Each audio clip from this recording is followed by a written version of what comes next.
तो आइए अब हम लोग करेंगे क्वेश्चन नंबर 12। ठीक है, क्वेश्चन नंबर 12 में क्या बोलता है, from the top of a 7 metre high building. एक बिल्डिंग है जिसका हाइट कितना है, 7 मीटर। चलिए बना लेते हैं। एक बिल्डिंग है, ठीक है, मान लेते हैं ए भी एक बिल्डिंग, इसका हाइट कितना है। यहाँ पे लिखेंगे हम लोग, let A B is 7 metre high building. ठीक है, चलिए नेक्स्ट क्या लिखा हुआ है, the angle of from the top of a 7 metre high building. High building का टॉप से, यहाँ से ए से, ठीक है, लिखता है कि the angle of elevation of the top of a cable tower. अच्छा जी, इसका मतलब एक केबल टावर भी है यहाँ पे, यानी इससे ऊंचा हुआ केबल टावर इसका मतलब। ठीक है, ये तो ज़मीन है, मिला दीजिए इसको।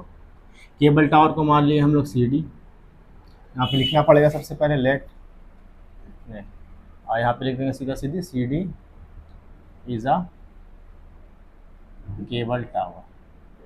ठीक है, तो बिल्डिंग का लिखा हुआ from the top of a building, building का टॉप से, है ना, फ्रॉम मतलब से, the angle of elevation of the top of a cable tower is 60। यानी यहाँ का टॉप से इसका टॉप का एंगल ऑफ एलिवेशन जो लिखा हुआ है वो है 60 डिग्री। तो यहाँ पे प्लेन सरफेस चाहिए एंगल बनाने के लिए, तो सीधा लाइन खींच देंगे हम लोग। ये कितना है, 60 डिग्री दिया हुआ है। आगे लिखता है and the angle of depression of its foot is 45 degree. यानी इसका टॉप से इसका फुट का, केबल के फुट का एंगल ऑफ डिप्रेशन, है ना, एंगल ऑफ डिप्रेशन लिखा हो 45, यानी यहाँ पे बन रहा है आपका 45। तो एक बात याद रखिएगा, ये सीधा लाइन होता है, ये भी सीधा लाइन होता है, दोनों एक दूसरे का क्या होता है, पैरेलल होता है। ये जितना होगा उतना ही ये भी होगा। जब ये पैरेलल, जाहिर सी बात ये दोनों बराबर होगा। ठीक है, 45, चूँकि केबल टावर और बिल्डिंग तो सीधा ही होता, सीधा होता तो 90 डिग्री का एंगल बनाता है। तो जब दो लाइन पैरेलल होता है, उसको एक लाइन इंटरसेक्ट करता है, एक इधर का एंगल एक इधर का एंगल क्या होता है, या इधर का एंगल इधर का एंगल क्या होता है, बराबर होता है। इसको हम अल्टरनेट एंगल बोलते हैं, हिंदी में एकांतर कोण बोलते हैं। तो 45 डिग्री यहाँ है तो 45 यहाँ भी होगा। ठीक है, लिख दिए। अब चलिए आगे का काम करते हैं। आगे क्या लिखा हुआ है, लिखता है determine the height of the tower. Tower का हाइट निकालना है, इसका हाइट निकालना है। तो सबसे पहले यहाँ पे एक नाम दे देते हैं, ई दे देते हैं। तो सबसे पहले आपको यहाँ पे क्या लिखना पड़ेगा, लिखना पड़ेगा सिंस ए ई पैरेलल बी सी। ठीक है, सो ए और बी सी पैरेलल है, इसका मतलब ए बी इक्वल ई सी। ठीक है, यानी ए बी कितना है, 7 है, यानी ये भी ई सी क्या हो गया, 7 मीटर हो गया। यहाँ तक हो गया।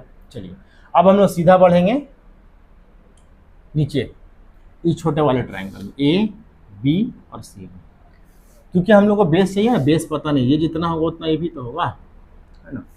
और यहाँ पे लिख देंगे, यहाँ पे ए भी लिखेंगे and E C parallel A B, E C parallel A B, इसी और ए बी पैरेलल होगा ना जी, क्योंकि 90 डिग्री बन रहा है दोनों तरफ, तो पैरेलल होगा। इसी ए बी पैरेलल है, इसका मतलब ए ई बराबर होगा बी सी का। क्लियर, चलिए अब आगे देखते हैं। ये तो पता नहीं, दोनों में से निकालना पड़ेगा हम लोग को। अब यहाँ पे लिखेंगे इन ट्रायंगल, छोटे वाले ट्रायंगल में लेंगे A B C. A B C दिख रहा है आप लोग को, ए बी सी ये वाला हो गया।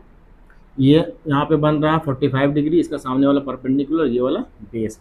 तो परपेंडिकुलर और बेस का tan theta, tan theta equal P by B होता है। tan थीटा यानी tan 45 डिग्री इक्वल में परपेंडिकुलर क्या हो गया, ए बी, और बेस क्या हो गया, बी सी।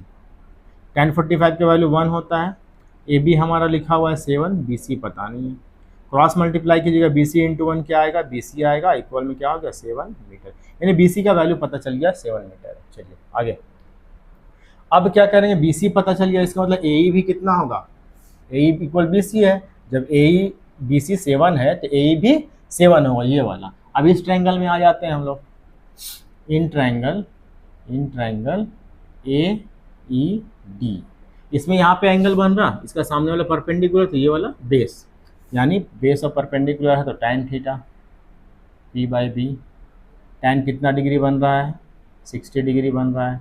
परपेंडिकुलर क्या है, डी ई है, क्योंकि ये यहाँ पे एंगल बन रहा है, इसके सामने वाला परपेंडिकुलर होता है, और नीचे वाला बेस हो गया। यहाँ पे लिख देंगे ए 60 का वैल्यू √3 इक्वल डी ई कितना है डी पता नहीं है, ए कितना है, ए कितना बी सी के बराबर है, कितना है बी सी 7, यहाँ 7 लिख देंगे, क्रॉस मल्टीप्लाई कीजिए क्या आ जाएगा 7√3, ठीक है, इक्वल में क्या हो गया D.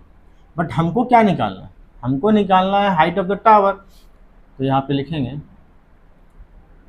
Height of the tower equal क्या है सी डी। अब बताइए सी डी को क्या लिख सकते हैं, डी ई प्लस ई सी लिख सकते हैं, डी ई प्लस ई सी। तो डी ई कितना है, डी ई पता नहीं है, निकाले ना अभी यहाँ पे 7√3 प्लस ई सी कितना है, ई सी यहाँ पे निकाले कितना है 7 है, हो गया। अब 7 यहाँ से कॉमन लेंगे, यहाँ क्या बच गया √3 और यहाँ क्या बच गया 1, हो गया, ये हाइट ऑफ द टावर हो गया। कितना आसान सा क्वेश्चन था, कुछ नहीं करना है, फिगर बनाइए, सॉल्व कीजिए, आसानी से बना लीजिए, है ना। बस आपको कॉन्सेप्ट पता होना चाहिए, फिगर किस तरीके से बनाना है, कैसे सोचना है, वो सब बता भी रहे हैं आप लोग को। समझ में भी आ रहा होगा उम्मीद करते हैं। अगर समझ में नहीं आ रहा तो प्लीज़ कमेंट करके बताएं समझ में आ रहा है या नहीं आ रहा, ठीक है। और चैनल को ज़्यादा से ज़्यादा फॉलो कीजिए, ठीक है, सब्सक्राइब करें मेरे चैनल को और मेरे फेसबुक पेज को फॉलो करें। Thank you so much.